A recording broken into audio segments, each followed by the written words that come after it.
Dear students, स्वागत है आप सबका श्री करणी एकेडमी एंड एजुटेक के इस डिजिटल प्लेटफॉर्म पे।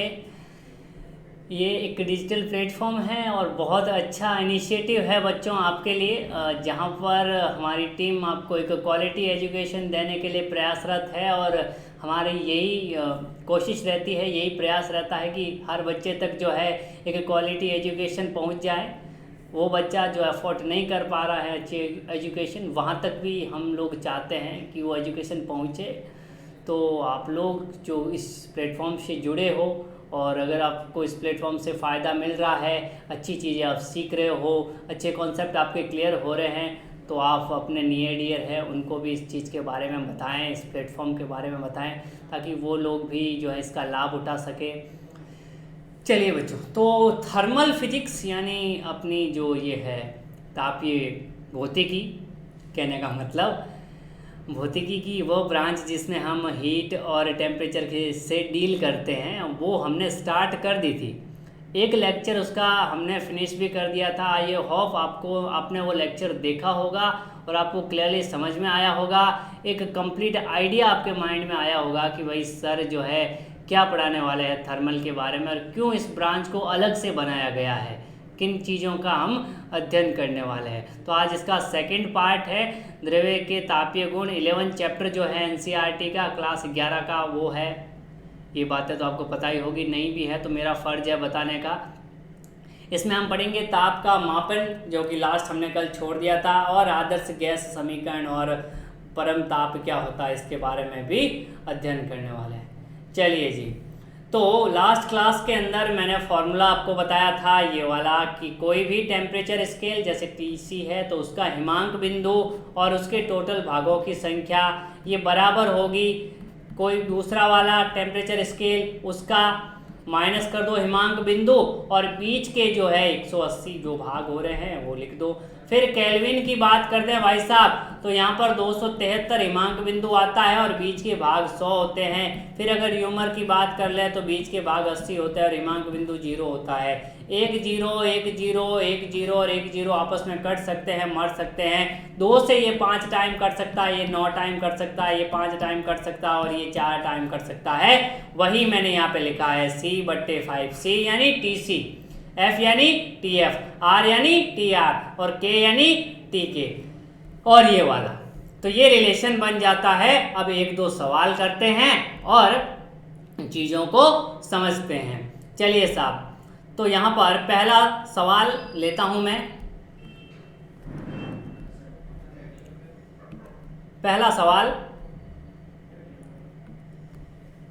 30 डिग्री सेल्सियस या सेंटीग्रेड, सेल्सियस को फ़ारेनहाइट में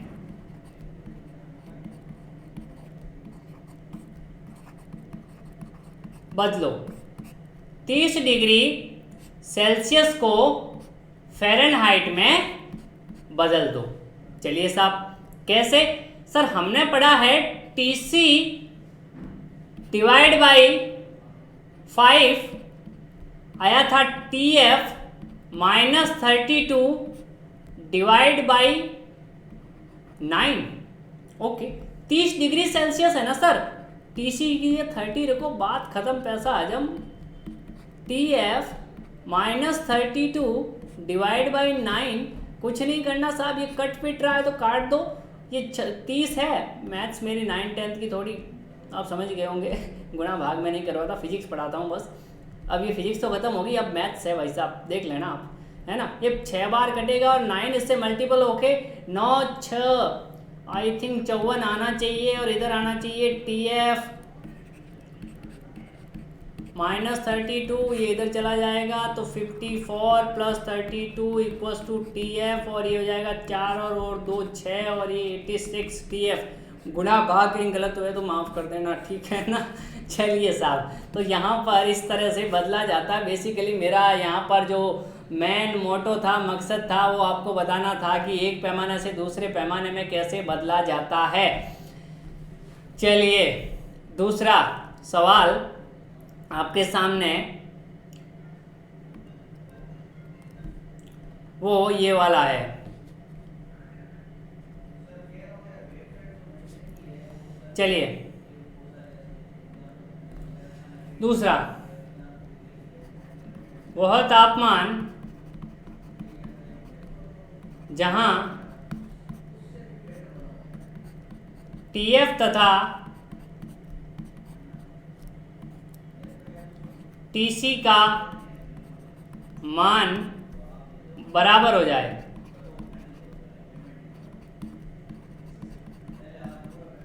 ये सवाल है सर, कैसे करना है सर?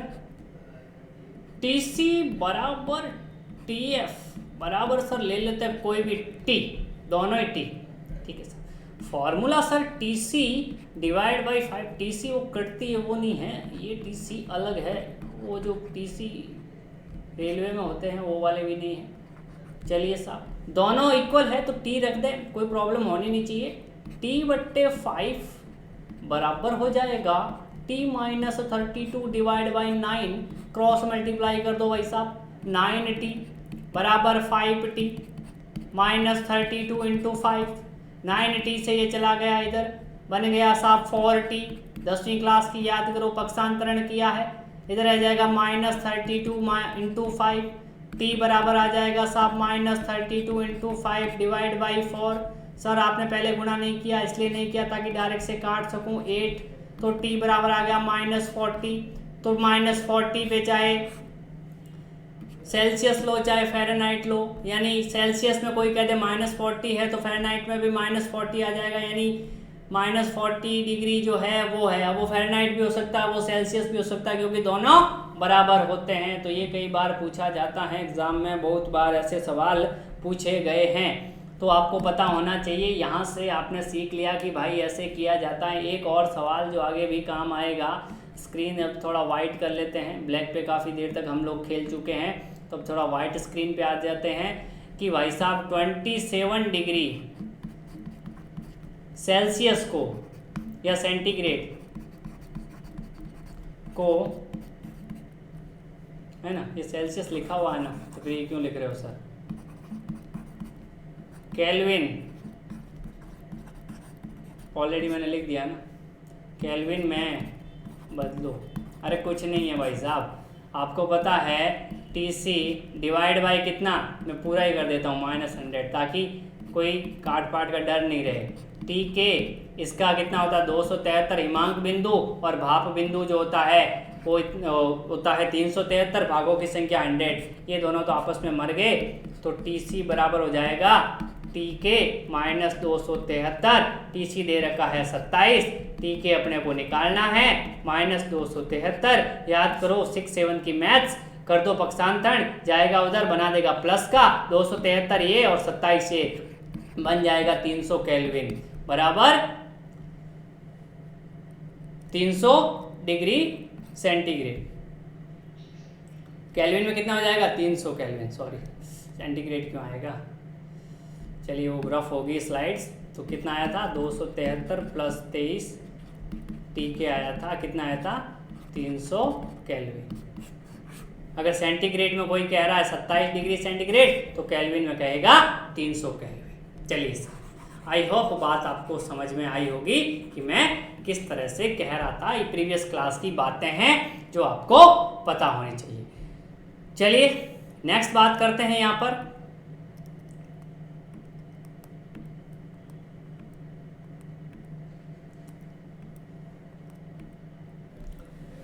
तो ये वाला संबंध आपको पता होना चाहिए। ये फ़ारेनहाइट और सेल्सियस में अगर मैं ग्राफ खींचना चाहूँ बच्चों, तो हमेशा सीधी लाइन आती है, देखिए ये वाली, ये ताप है सेल्सियस में, इधर है फ़ारेनहाइट में, ये सीधी लाइन आती है। जब सेल्सियस 0 होता है आपको पता है, तो वो 0 नहीं होता, वो कितना होता है 32 होता है, इसलिए 0,0 से न जाके 32 से पास होगी यहाँ पर। चलिए सर ये पता होना चाहिए, ग्राफ पूछा जाता है तो इस तरह से 32 से जा रही है, ये टोटल 100 है यहाँ पर, इधर वाले टोटल पार्ट कितने हैं 180 है, क्योंकि 32 से लेकर 212 तक जा रहा है। ओके जी नेक्स्ट बढ़ते हैं आगे। ग्राफ समझ में आया ना, एग्जाम में आए तो कर लेना। ये फ़ारेनहाइट और सेल्सियस में ग्राफ इस तरह से 180 होता है, ये 100 होता है, क्योंकि 100 पार्ट होते हैं ना, इधर 180, ये 32 से जा रहा है, इसको 0 से मत भेज देना, इसका मतलब तो जब ये 0 है सेल्सियस, तो ये वाला आपका फ़ारेनहाइट भी 0 है, तो 0,0 से नहीं जाएगा, है ना, क्योंकि y बराबर mx प्लस c है।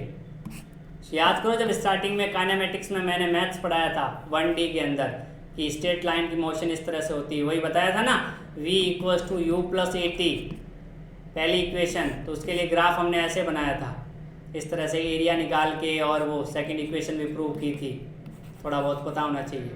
चलिए साहब, अब वे चर राशियां जो किसी दी गई मात्रा द्रव्यमान गैस के आचरण की व्याख्या करती है, 3 राशियां जो है वो बताती है किसी भी गैस के आचरण को। कौन कौन सी? दाब, आयतन और ताप। दाब को लिखते हैं P से, आयतन को V से और ताप को कैपिटल T से, PVT। इन्हीं के अंदर जो रिलेशन होता है वो अलग अलग गैसों के बारे में बताता है, अलग अलग सिस्टम का होता है। कई बार आएगा समतापीय, समदाबीय, रुद्धोष्म, समायतनिक, ऐसे बहुत सारे सिस्टम आएंगे। वहां पर हम देखेंगे प्रेशर यानी आपका ताप, दाब और आयतन का आपस में क्या संबंध है, कौन सा नियत है, कौन सा बढ़ रहा है तो कौन सा घट रहा है। ये सारा जो आचरण होता है वो इन 3 चर राशियों पर निर्भर करता है। चर का मतलब होता है जो बदलता है, अचर का मतलब जो कांस्टेंट रहता है। ठीक है, तो अब यहां पर मैं लिख रहा हूं आदर्श गैस के नियम। आदर्श गैस के नियम थे, आइडियल गैसेज के लिए कुछ नियम दिए गए थे। अलग अलग वैज्ञानिक जो आए थे उन्होंने ये नियम दिए थे भाई साहब, तो उन नियम के बारे में जो है अब हम लोग अध्ययन करने वाले हैं।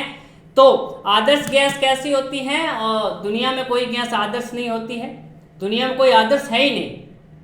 हर इंसान के ना वो आदर्श है, वो बहुत अच्छा है, हो सकता है कि उससे भी अच्छा कोई मिल जाए।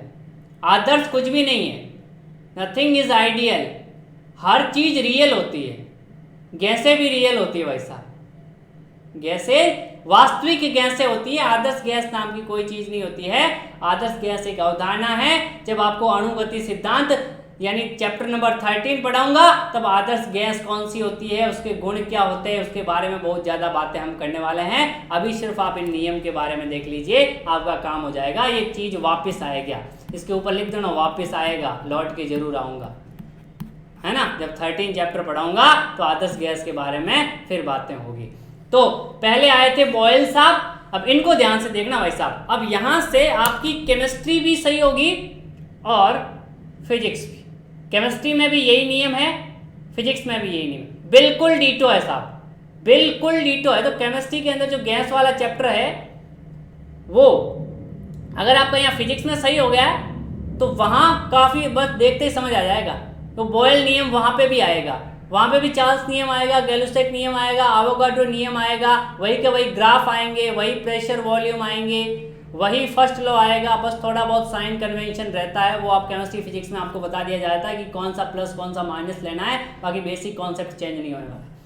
तो बॉयल साहब ने क्या कहा, इसके अनुसार नियत ताप पर गैस का आयतन दाब के व्युत्क्रमानुपाती होता है। यानी ताप नियत है, देखिए ताप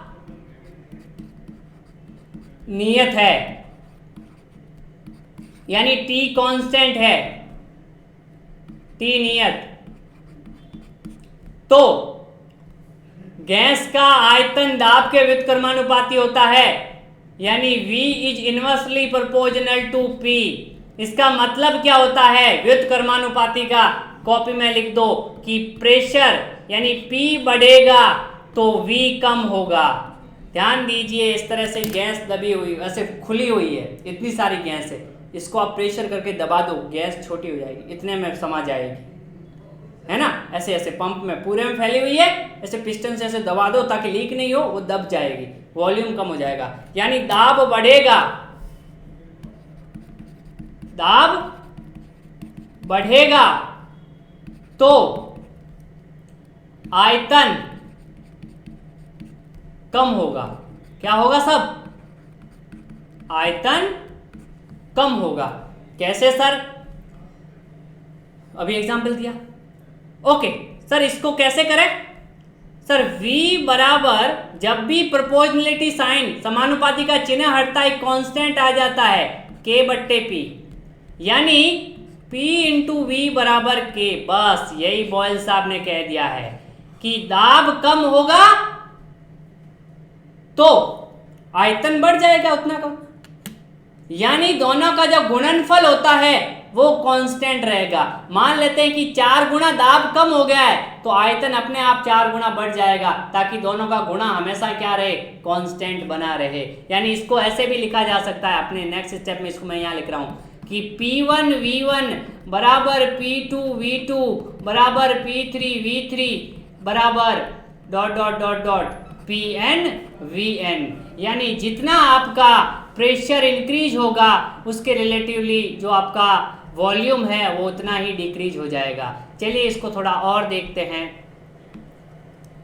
एक मिनट, मैं आपको ग्रीन स्क्रीन पे लेके चल रहा हूं ताकि आप जो है मैं यहां से कर देता हूं। हो गया सर। चलिए तो ग्रीन स्क्रीन पे हम देखते हैं दाब तथा आयतन के मध्य ग्राफ ये पूछा जाता है। कैसे आएगा, जब भी इस तरह का रिलेशन हो P is inversely proportional to V या V is inversely proportional to P, तो ग्राफ आता है ऐसे। देखो ये P है, ये V है। अगर मैं इस पॉइंट की बात करूं, देखो तो दाब यहां पर इतना है लेकिन आयतन बिल्कुल इतना सा है। लेकिन यहां पे बात करूं तो दाब तो बिल्कुल इतना सा है, लेकिन इसके कंपेयर में आयतन साहब कितना है, बिल्कुल इतना बढ़ गया है। यानी आप ध्यान से देखिए, किसी आपके पास कोई डिब्बा है और उसके अंदर गैस भरी हुई, यानी उसका आयतन बहुत ज़्यादा है, लेकिन उसको मैं ऐसे दाब कर दूं, प्रेस कर दूं, तो उस गैस को मैं दबा के छोटा सा कर सकता हूं। यानी दाब जितना बढ़ाऊंगा उतना आयतन अपने आप बढ़ जाएगा। तो ये ग्राफ है, पीवी ग्राफ है। क्या है, पीवी ग्राफ है। इसको बोलते हैं सूचक आरेख। ध्यान देखना, पी तथा पीवी ग्राफ को सूचक आरेख भी बोला जाता है। क्या बोला जाता है, सूचक आरेख, इंडिकेटर डायग्राम बोला जाता है, या इंडिकेटर ग्राफ भी बोला जाता है, सूचक आरेख। ये भी अपनी कॉपी में लिख देना। तो P और V के बीच में ग्राफ कैसा बनता है, तो ये वाला, इस तरह का आयताकार अतिप्रबल, ये जो बन रहा है इस तरह से, एक बढ़ेगा तो दूसरा कम होगा। ये बात आपको पता होनी चाहिए कि ग्राफ कैसे बनता है और रिलेशन क्या है। अब एक और सवाल ये वाला कि भाई साहब सर एक बात बताइए मुझे। मैंने कहा हाँ कि सवाल वगैरह कुछ क्वेश्चंस वगैरह, बिल्कुल साहब। तो एक क्वेश्चन दे देते हैं आपको कि एक गैस है, गैस का प्रारंभिक दाब फॉर P तथा आयतन फॉर V है।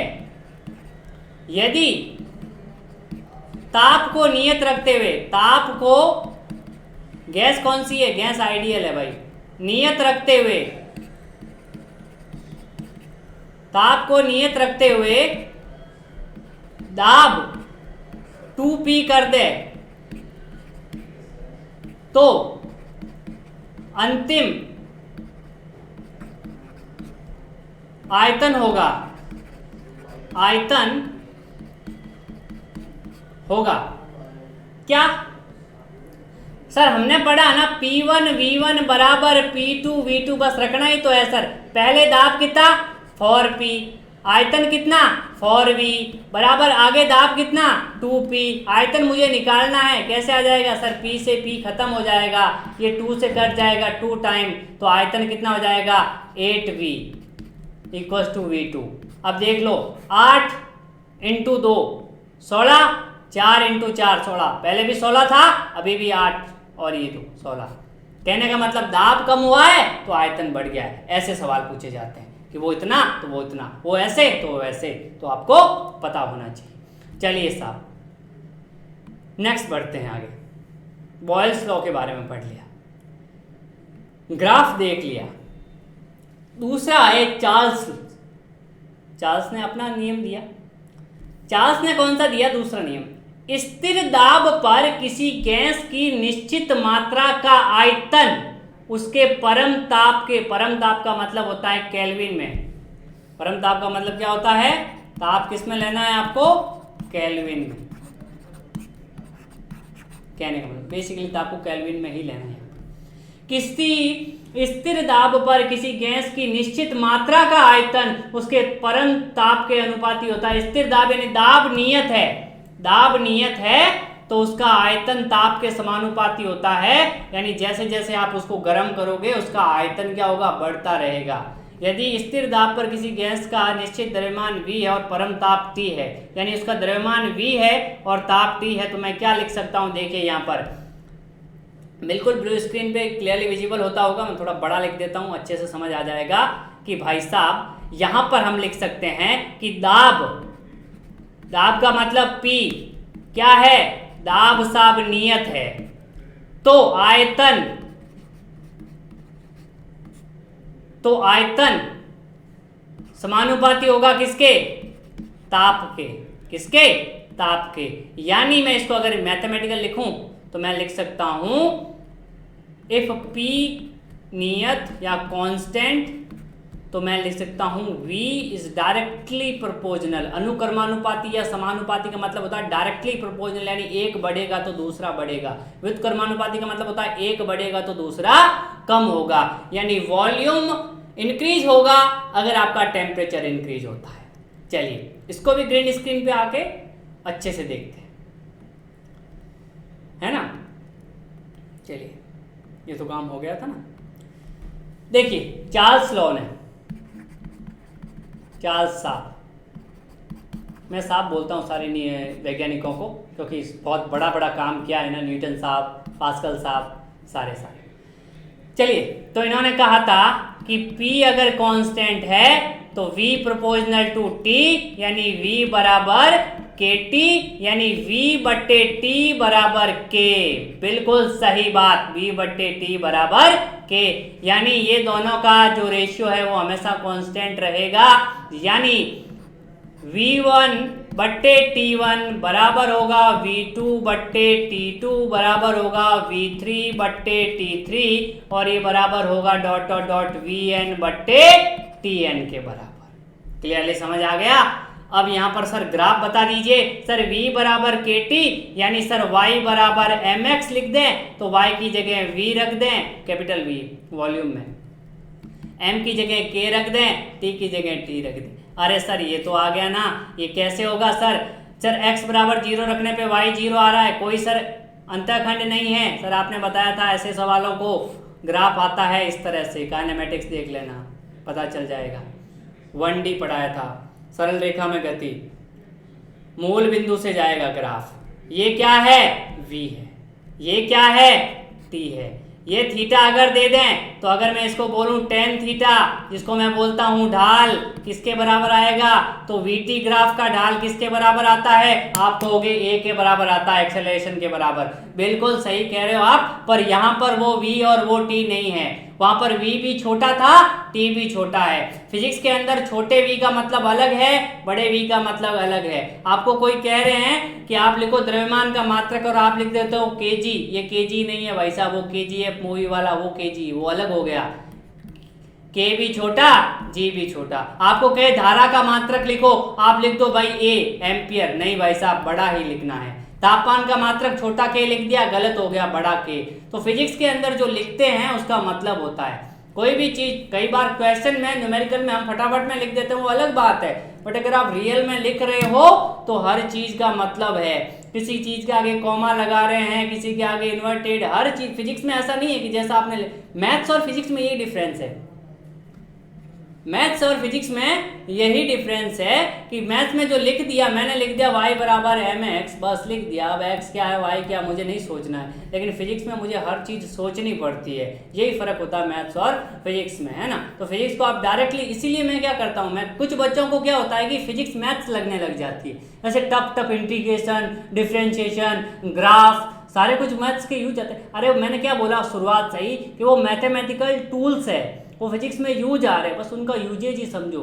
उनको डायरेक्टली अप्लाई कर दोगे तो फिजिक्स पूरी गड़बड़ हो जाएगी। ये भी मैं बताऊंगा, धीरे धीरे आप ये चीज़ें सीख जाओगे कि डायरेक्टली अगर मैथ को फिजिक्स में अप्लाई कर दें तो कहाँ गलतियाँ होती है। तो यहाँ पर टेन थीटा क्या होता है, टेन थीटा ढाल को बताता, जैसे वहाँ पर वी टी का ढाल ए को बताता, यहाँ पर वी टी, ये वी बड़ा टी बड़ा, तो वहाँ ए नहीं आता, यहाँ के, ये क्या है, यहाँ पर ये क्या है, कांस्टेंट, इसको बताता ये वाला। अब ये क्या के होगा वो भी आगे आ जाएगा, अभी के लिए इतना ही समझो, है ना। तो इसका ढाल जो है इस कांस्टेंट के बराबर होगा, बात आगे समझ में, इस कांस्टेंट के बराबर होगा। अब वो कुछ भी हो सकता है, जब आगे मैं आपको आइडियल गैस की इक्वेशन बता दूंगा तो मैं बता दूंगा कि P V equals to N R T से वो के क्या आता है। ये जो के आएगा वो इसके बराबर होगा, टेन थीटा के बराबर। चलिए साहब, क्लियरली समझ में आया। अब नेक्स्ट बात करते हैं हम यहाँ पर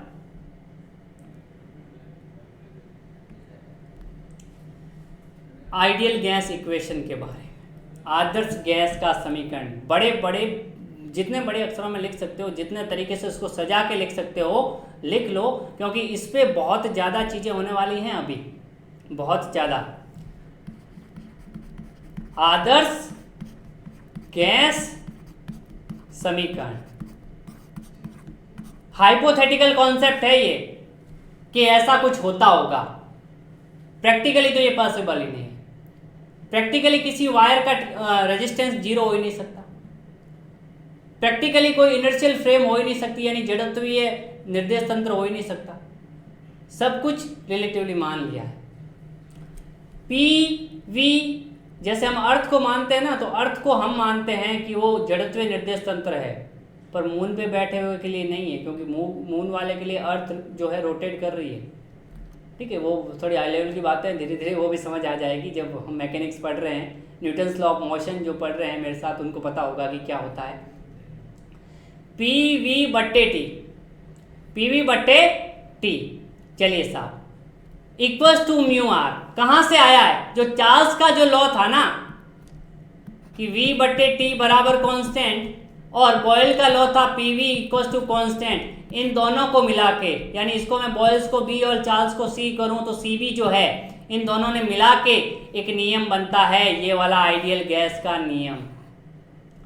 पी वी बट्टे टी बराबर म्यू आर, म्यू यहाँ पर देख लीजिए, म्यू प्रति 10 में मोलों की संख्या है। अब ये आपने केमिस्ट्री में मुझे लगता है पहले ही लेक्चर में पढ़ लिया है मोल क्या है, क्योंकि मोल जो है, जैसे मैंने यहाँ कहा फिजिक्स में यूनिट एंड मेजरमेंट, फोर्स, ये सारे क्या है, बेसिक है फिजिक्स का, वैसे के वैसे वहाँ पर क्या है, मोल केमिस्ट्री का बेसिक है। मोल ग्राम भार अपॉन अणु भार, जैसे मैं कह दूं कि 8 ग्राम ऑक्सीजन है,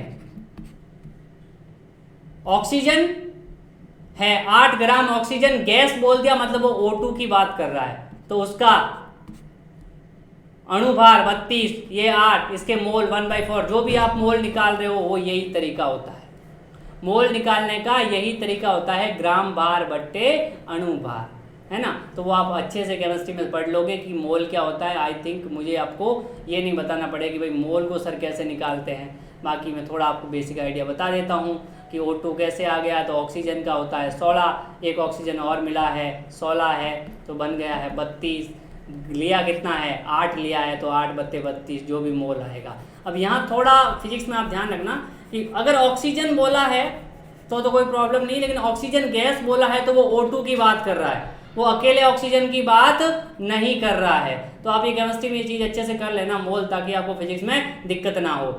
अब देखिए, और R क्या होता है, R बेसिकली सार्वत्रिक गैस नियतांक होता है, सार्वत्रिक गैस नियतांक होता है R, इसकी वैल्यू याद रखो, यूनिवर्सल गैस कांस्टेंट होता है R, इसकी SI यूनिट होती है joule mole inverse kelvin inverse, ये SI यूनिट है और इसकी वैल्यू होती है 8.31। वैसे तो न्यूमेरिकल में दी होती है, लेकिन फिर भी पता होनी चाहिए कि SI में जूल मोल केल्विन में ये होती है, अलग अलग यूनिट अलग अलग में अलग अलग वैल्यू आती है, लीटर में अलग आती है, वो जब मैं न्यूमेरिकल करवाऊंगा तो अलग अलग वैल्यू बता दूंगा। तो अगर इस T का क्रॉस मल्टीप्लाई कर दें तो PV equals to mu R, यहाँ पर म्यू मोलों की संख्या है, R गैस नियतांक है, तो मैं सारी चीजें लिख देता हूँ, P दाब है, किसका है? गैस का है साहब, गैसों की बात होगी यहाँ पर। V आयतन है, किसका है? गैस का है, इस ब्रैकेट में लिख देना, है ना। टेम्परेचर किसका है? ताप किसका है? गैस का है। म्यू यहाँ पर मोलों की संख्या देख लीजिए, कई बार PV इक्वल टू NRT, पापा ही डैडी है, मैं बता देता हूँ भाई, बहुत बार PV इक्वल टू NRT लिखा हुआ मिलेगा आपको, वो N यहाँ पर मोलों की संख्या है। अब वहां पर बुक वाले म्यू से लिख दे, जैसे NCERT म्यू से लिखता है, अलग अलग बुक देखोगे तो वहाँ N से लिखा हुआ मिलेगा आपको, RBSC में N से लिखा हुआ मिलेगा, उससे कोई फर्क नहीं पड़ता।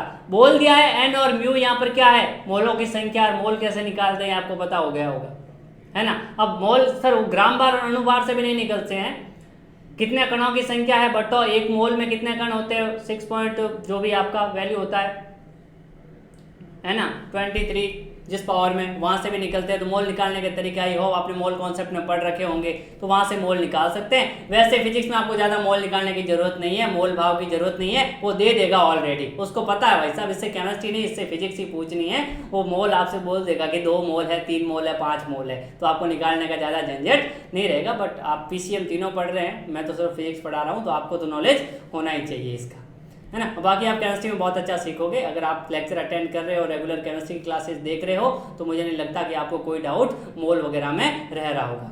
चलिए साहब, तो ये मैंने देख दिया, यहाँ पर मोलों की संख्या को बताते हैं, बाकी सारी चीज़ें आ गई हैं कि कितने मोल है, क्या है, यही चीज़ें हम देखते हैं। R को ऑलरेडी बोल दिया है कि सार्वत्रिक गैस नियतांक, R बराबर मैं यहाँ लिख देता हूँ, सार्वत्रिक गैस नियतांक, और ये वैल्यू होती है SI के अंदर, है ना। और इसका मात्रक पूछा जाता है, ये कई बार कंपटीशन में पूछा गया, नीट जेई और बहुत बार कंपटीशन में पूछा गया कि R का मात्रक क्या होता है। तो R का मात्रक यहाँ से आप निकाल सकते हो, joule, mole inverse, kelvin inverse, ये मात्रक याद कर सकते हैं। मात्रक कैसे निकालते हैं वो भी पता है, यहाँ पे ये म्यू को नीचे ले आओगे तो PV/T और यहाँ पर ये म्यू आ जाएगा, बराबर आ जाएगा। अब देखो P जो होता है उसका मात्रक लिख दोगे, प्रेशर का, वॉल्यूम का, मीटर क्यूब, टेम्परेचर का केल्विन, और इसका मोल, तो अपने आप जो है इसका मात्रक आ जाएगा R का क्या होता है।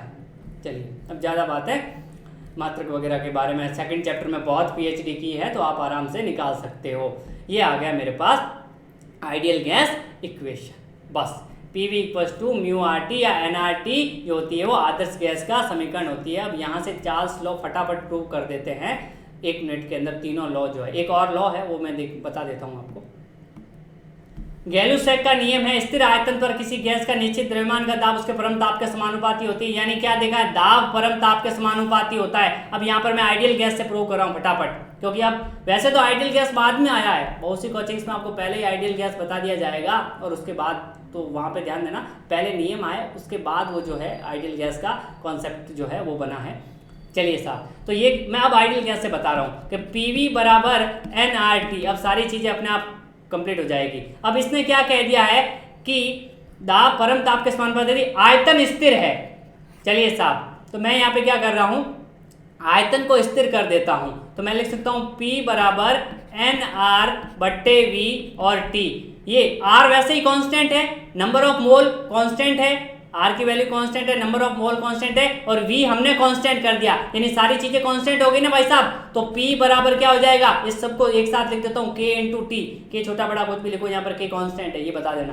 तो P बराबर KT, यानी P is proportional to T, और यहाँ पर ये K क्या है, K है NR/V, K की वैल्यू क्या है, NR/V।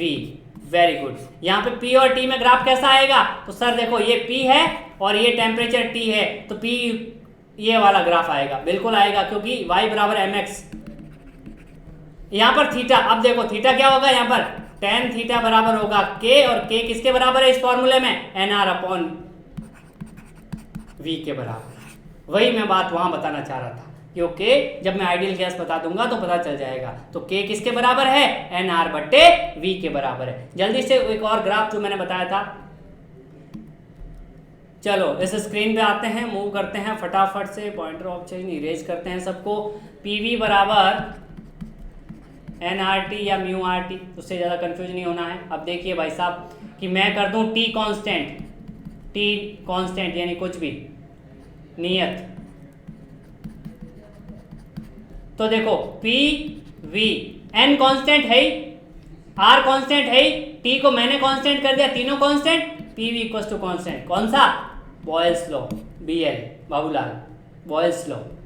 ओके, समझ आ गया? ओके, तो यहां का ग्राफ कैसा बना था ये, तो P is inversely proportional to V, यानी ग्राफ ऐसा बना था। सेकंड कौन सा? चार्ल्स साहब ने देखो PV इक्वल टू nRT फिर लिखा। अब उन्होंने क्या कहा? प्रेशर कांस्टेंट है तो मैं लिख सकता हूं V बराबर NR/P और यहां पर T। अब देखो प्रेशर कांस्टेंट है, चार्ल्स नियम ने क्या कहा था? प्रेशर कांस्टेंट है, P कांस्टेंट है, नियत है, यहाँ पे कांस्टेंट कर दिया साहब NR और ये P कांस्टेंट है, तो V बराबर ये तीनों कांस्टेंट हो गया KT, V बराबर KT। अरे वही बात आ गई, कौन सा ग्राफ बना था? V बराबर KT का ग्राफ बना था, ऐसा मैंने बताया था। ये V और ये T, यहाँ पर जो थीटा आया था वो क्या आया था? tan थीटा, जो ढाल आया था वो बराबर आया था किसके? K के, और K यहाँ पर क्या होता है? NR/P। वहां पर था NR/V, यहाँ पर था NR/P, क्योंकि यहाँ पर P कांस्टेंट है, वहां पर V कांस्टेंट था। तो तीनों नियम यहाँ से प्रूव, ये मैंने यहाँ पर इस नियम से आप याद कर सकते हो कि भाई ये T कांस्टेंट है तो ये तीनों कांस्टेंट हो गए इस तरह से। वहां पर जो V कांस्टेंट था, तो बातें क्लियरली समझ में आ जानी चाहिए। तो पहले आइडियल वो नियम आए, फिर आइडियल गैस आई, लेकिन अब इनको रटने का और समझने का तरीका है वो मैंने आपको बता दिया है, ग्राफ कैसे होगा। पर और देख लीजिए, हो सकता है थोड़ा फास्ट हो गया। तो बॉयल साहब, अब ये लास्ट बार बता रहा हूँ, बॉयल साहब क्या बोला? बॉयल साहब ने कहा था कि P अगर T नियत है, क्या बोला था? T नियत, तो मैं इससे लिख दूँ PV equal to NRT। T नियत है, बॉयल साहब ने कर दिया, ये जन्मों जन्मांतर नियत, ये वैसे ही नियत है, तो PV नियत हो गया, यानी PV बराबर K हो गया, यानी P इनवर्सली प्रोपोर्शनल टू हो गया V के, और P1 V1 बराबर P2 V2 और बराबर P3 V3। ग्राफ जो आएगा P और V का वो ऐसा आ जाएगा। ये देखो पहला नियम, फटाफट विद इन 2 मिनट में रिपीट कर रहा हूँ। सेकंड आए थे चार्ल्स साहब लिख दिया, साहब बोलते ना, हाँ तो खा ही जाते हैं इधर रेगिस्तान में। चलिए, तो PV बराबर NRT कर देते। चार्ल्स साहब ने क्या कहा था कि P नियत कर दो भाई, चार्ल्स साहब ने P नियत कर दिया था, तो हम क्या करें, हम पहले लिख दें V बराबर NR/P और T। ये चार्ल्स साहब ने नियत करा दिया, ये ऑलरेडी नियत, तो V बराबर इन दोनों सबको नियत लिख सकता हूँ KT, यानी V प्रोपोर्शनल टू T आ जाएगा, यानी जो आ सकता है V1 V/T बराबर नियत। चलिए साहब, ये समझ आ गया। यानी सर ग्राफ कैसे आएगा? तो ग्राफ सर इस तरह से आएगा, ये V है और ये T है, ये बन जाएगा थीटा, और tan थीटा जो आएगा वो K के बराबर आएगा, और यहाँ K जो है इस फॉर्मूले से आ रहा है ये वाला NR/K, NR/P। सेम, तो गैलुसैक को ज़्यादा नहीं बता सकूँ, गैलुसैक ने जो क्या कहा था, V को नियत कर दिया था। V को नियत कर दोगे तो आप लिखोगे P बराबर NR/V इंटू T, और V नियत है, ये दोनों नियत है, P बराबर हो जाएगा KT, तो P/T बराबर कांस्टेंट हो जाएगा, यानी जहाँ जहाँ V है वहाँ पर P कर दो। तो ग्राफ में भी यहाँ कर देता हूँ मैं, देखो इसी में बना देता हूँ, ये P हो जाएगा और यहाँ V हो जाएगा, जहाँ जहाँ P है, V था वहाँ P कर दो, अलग बदल दिया मैंने यहाँ पर, ठीक है साहब, क्योंकि यहाँ पर ये NR/V के बराबर हो जाएगा। तो ये तीनों नियम हैं। आई होप आपको चीज़ें क्लियरली समझ आई होगी, माइंड में एकदम सेट हुई होगी कि मैं क्या बात कर रहा हूँ। वापस इसमें आऊँगा, केमिस्ट्री का पोर्शन भी आपका ये कंप्लीट हुआ है, एक काफ़ी अच्छा जो आइडियल गैस इक्वेशन का था, आइडियल गैस के नियम का था, मोल्स क्या होते हैं ये पता होना चाहिए पहली बात तो, ठीक है। बार बार क्यों कह रहा हूँ, क्योंकि कई बार मोल्स में बच्चे अटक जाते हैं। बाकी टेम्परेचर आपको केल्विन में रखना है, ये भी मैंने बता दिया है, टेम्परेचर को केल्विन में रखना है। बोल दिया था परम ताप, तो टेम्परेचर को किस में रखना है, लिख देना केल्विन में रखना है। अगर सेल्सियस में दे रखा है तो केल्विन में कैसे बदलोगे, मैंने बताया ऐसा 273 में ऐड कर देते सीधा सीधा। अगर 27 डिग्री सेल्सियस दे रखा है तो पहले उसको केल्विन में बदलोगे, इसमें ऐड करके मतलब 300 डिग्री 300 केल्विन लिखोगे आप, ठीक है। बाकी प्रेशर वगैरह की यूनिट्स वगैरह के बारे में बताऊंगा कि अगर दे रखी है उल्टी फुल्टी तो कैसे करनी है। इन ग्राफ्स के बहुत सारे सवाल से आपको आगे जैसे जैसे थर्मोडायनेमिक्स बढ़ेगी वापस ये चीज़ें आएगी, ऐसा नहीं कि ये ख़त्म हो गई है, बार बार ये चीज़ें आती रहेगी। तो आई होप आपको लेक्चर पसंद आया होगा और चीज़ें समझ आई होगी। NCERT की जो बुक है उसको भी खोल के रखें, वरना क्या होता जो है आपके कीड़े मकोड़े खा जाएंगे उसको थोड़ा झटक के उसको भी पढ़ा करें आप, है ना। तो सर ने जो पढ़ाया वो बुक में कहाँ है, ताकि आपको कॉन्फिडेंस रहे कि आगे इतना पोर्शन क्लियर हो गया है, ये सवाल मैं कर सकता हूँ, है ना। अगर डायरेक्ट बुक से पढ़ोगे ना, आप एक बार देख लेना, कंपेयर कर लेना, बिल्कुल कुछ समझ में नहीं आएगा। लेकिन अब आपको देख लिया है ग्राफ कैसे बनते हैं, कैसे नियम है, किस तरह से जो है कब P कांस्टेंट है, V कांस्टेंट है, कौन सा थीटा होता है, कौन सा स्लोप होता है, सारी चीज़ें आप क्लियरली समझ चुके हो। तो आई होप आपको जो है लेक्चर पसंद आया होगा। अगर पसंद आया है तो अपने नियर डियर को भी बताएं इस प्लेटफॉर्म के बारे में, ताकि वो लोग भी इसका लाभ उठा सके। इस क्वालिटी एजुकेशन को हर बच्चे तक पहुंचाने की जो हमारा जो प्रयास है वो कुछ हद तक सफल हो जाए। Thank you very much. Next video में मिलता हूँ एक नई एनर्जी के साथ और नए कॉन्सेप्ट के साथ। तब तक आप जो है अपनी पढ़ाई करें, अपने सवाल करें, अपना रिवीजन करें और एक्स्ट्रा जो आपको करना है खेले कूदें। Thank you very much.